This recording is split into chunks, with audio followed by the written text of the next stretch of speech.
ఈ లోక్సభ ఎన్నికలు కాంగ్రెస్ పార్టీకి కొత్త ఊపును తీసుకొచ్చాయి. వరుసగా 2 లోక్సభ ఎన్నికల్లో ఘోర పరాజయాలు చవిచూసిన ఆ పార్టీ ఎన్నికలతో తిరిగి పుంజుకుంది. 330 స్థానాల్లో పోటీ చేసిన హస్తం పార్టీ 99 సీట్లు కైవసం చేసుకుంది. ఈ విజయానికి రాహుల్, ప్రియాంక కృషి ప్రధాన కారణమని చెప్పొచ్చు. ఇక రాహుల్ ఈ ఎన్నికల్లో 2 స్థానాల్లో పోటీ చేసి గెలిచారు.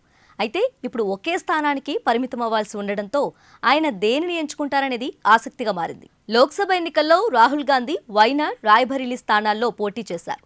ఈ 2 స్థానాల్లోనూ భారీ మెజార్టీతో గెలుపొందారు. వైనాడ్లో 3,60,000 మెజార్టీతో గెలవగా రాయ్బరేలీలో 3,90,000 మెజార్టీతో గెలిచారు. ఇప్పుడు ఈ 2 స్థానాల్లో ఒక్కదాన్ని మాత్రమే ఎంచుకోవాల్సి రావడంతో రాహుల్ దేనిని ఎంపిక చేసుకుంటారన్నది కార్యకర్తల్లో ఉత్కంఠగా మారింది. అయితే రాహుల్ రాయ్బరేలీకే పరిమితమవుతారని కొందరు అంటుంటే, వైనాడ్ను ఎంచుకొని రాయ్బరేలీ నుంచి ప్రియాంకను బరిలోకి దింపుతారనేది మరికొందరు చెబుతున్నారు. రాహుల్ 2019లోనూ 2 స్థానాల్లో పోటీ చేశారు. అప్పుడు అమేథీ, వైనాడ్ నుంచి ఆయన ఎన్నికల బరిలో నిలిచారు. అయితే అమేథీలో ఆయన ఓడిపోగా వైనాడ్లో భారీ మెజార్టీతో గెలిచారు.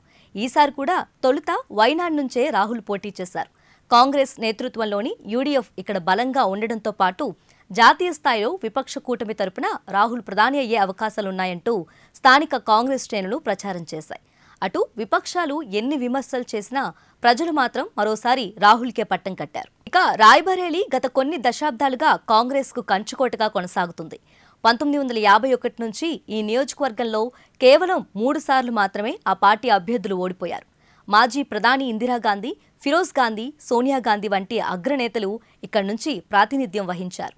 సోనియా గాంధీ ఇటీవల రాజ్యసభకు ఎన్నిక కావడంతో రాహుల్ ఈ స్థానం నుంచి బరిలోకి దిగారు.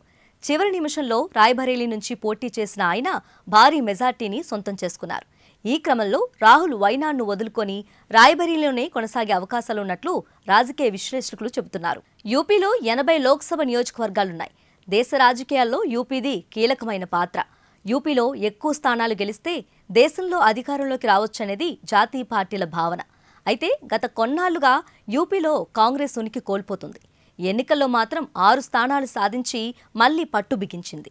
ఈ నేపథ్యంలో యూపీలో బలపడే దిశగా రాయ్బరేలీ నుంచి కొనసాగేందుకు రాహుల్ మొగ్గు చూపవచ్చని విశ్లేషకులు అభిప్రాయపడుతున్నారు.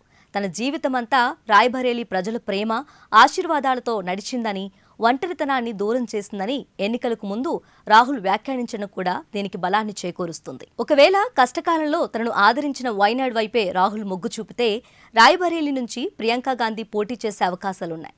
ఈ వ్యూహంతోనే ఆమెను సార్వత్రిక ఎన్నికల్లో బరిలోకి దింపలేదనే వాదనలున్నాయి. ఇదే విషయాన్ని ఎన్నికలకు ముందు పరోక్షంగా ప్రస్తావించిన ఆ పార్టీ సీనియర్ నేత జైరాం రమేష్, ప్రియాంక దేశవ్యాప్తంగా ప్రచారం చేస్తూ మోదీ అసత్యాలను ఎండగడుతున్నందునే ప్రస్తుత ఎన్నికల్లో పోటీ చేయలేదన్నారు.